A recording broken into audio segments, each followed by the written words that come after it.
मैं तो अपने विवेक के अनुसार भाव व्यक्त कर रहा हूँ। अधिवक्ताओं ने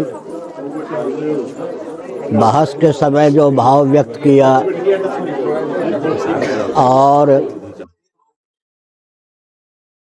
5 जजों के खंडपीठ के सदस्य पूर्ण पीठ के सदस्यों ने जो बीच बीच में प्रश्न किया, टिप्पणी की, उसको सुनकर ऐसा लगा कि किसी का ध्यान इस तथ्य की ओर नहीं कि भारत एक स्वतंत्र देश है।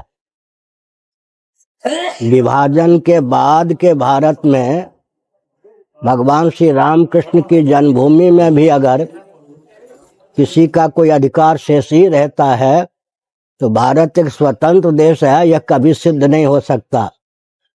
ऐसी स्थिति में सनातन वैदिक आर्य हिंदुओं की उदारता का दुरुपयोग न किया जाए। भगवान श्री कृष्ण ने अर्जुन से कहा, अर्जुन, जो उदारता अपने अस्तित्व आदर्श को विलुप्त करने में सहायक हो उसको उदारता न समझकर हृदय की तुच्छ या क्षुद्र दुर्बलता समझनी चाहिए। क्षुद्रम हृदय दौर्बल्यम। और मैं एक संकेत करना चाहता हूँ, 3 मुसलमान सज्जनों को भारत ने राष्ट्रपति बनाया। बीपी सिंह के शासनकाल में एक मुसलमान सज्जन को भारत का गृह मंत्री बनाया। नरसिंह राव के शासनकाल में एक मुसलमान सज्जन को माननीय उच्चतम न्यायालय का मुख्य न्यायाधीश बनाया। ये सब हिंदुओं की उदारता क्या दुर्बलता समझी जा रही है? माना कि भारत के प्रधानमंत्रियों ने कुचल कुचल कर हिंदुओं को विभाजन के बाद के भारत में भी दुर्बल बना दिया है, लेकिन जब मानवाधिकार की सीमा में किसी को न्याय नहीं प्राप्त होता तो विचित्र ढंग से वो न्याय का मार्ग प्रशस्त करता है। मैं कोई उत्तेजक भाषण देने वाला नहीं हूँ, शांति प्रिय हूँ, बचपन से बाबा हूँ, सन्यासी हूँ, लेकिन मैं संकेत करना चाहता हूँ कोई भी तंत्र हिंदुओं की उदारता का दुरुपयोग न करे। और शासन तंत्र से कहना चाहता हूँ कि वो धार्मिक विषय के जानकार नहीं है और यह धार्मिक विषय हम लोगों का होता है। कृत्रिम ढंग से धर्माचारी को ख्यापित करना राष्ट्र के लिए घातक है।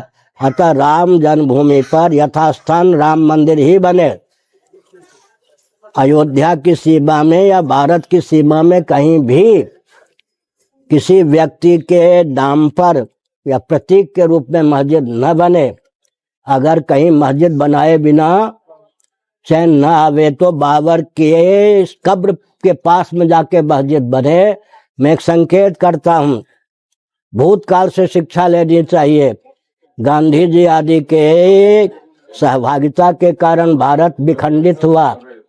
माना यह गया था कि पाकिस्तान जो 2 बनाए गए उनमें मुसलमान कल कुशल से रहेंगे, हिंदुओं के साथ अपना तो देंगे, भारत में हिंदू कल कुशल से रहेगा। लेकिन पाकिस्तान विश्व के लिए सरदर्द बन गया है और भारत के लिए अत्यंत घातक सिद्ध हुआ।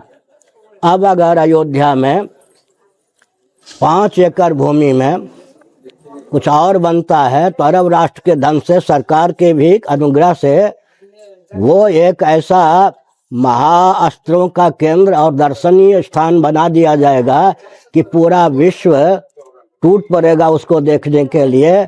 और अंत में अयोध्या ही नहीं रहेगी, मतलब उसी का अनुगमन अंत में काशी में भी होगा, मथुरा में भी होगा। तो केवल उत्तर प्रदेश में ही, रामकृष्ण की भूमि में ही, शिव की भूमि में ही नए 3 पाकिस्तान की उद्भावना करना बिल्कुल अदूरदर्शिता की पराकाष्ठा है। भूतकाल से शिक्षा न लेना और भविष्य की ओर ध्यान न देना उचित नहीं है।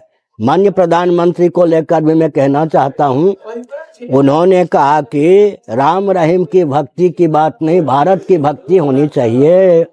हिंदुओं से कहा राम भक्त मत बनिए, भारत का भक्त बनिए। जो राम भक्त नहीं होगा वो भारत का कोई भक्त हो सकता है? इस प्रकार से गुमराह करना देश को उचित नहीं है। हम लोग अभी जीवित हैं और मैं संकेत करता हूं, सावधान।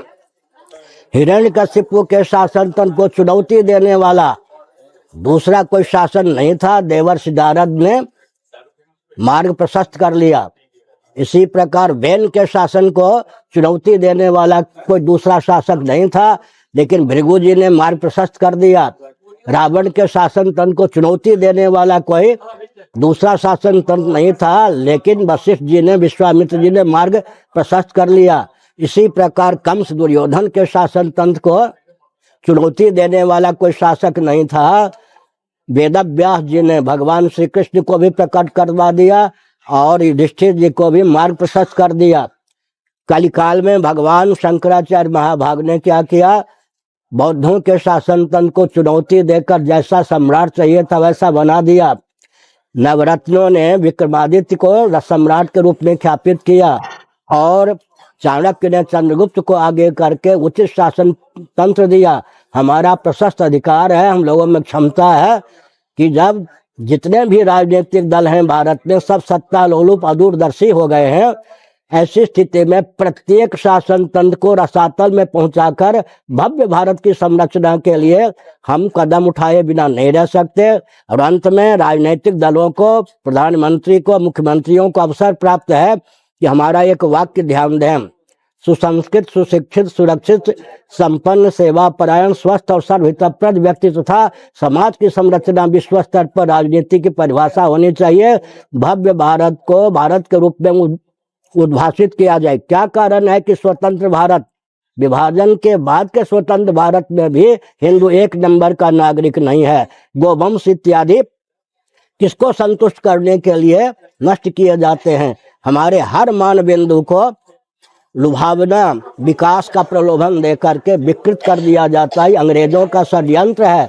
विकास के नाम पर हिंदू इतने बावले हो जाएं, पागल हो जाएं, लट्टू हो जाएं कि उनके हर मान बिंदु विलुप्त हो जाएं, विकृत हो जाएं। इस अन्याय को हम नहीं सह सकते। हम मुस्लिम तंत्र से कहना चाहते हैं, हितज्ञ हितैषी, हित करने में तत्पर और समर्थ।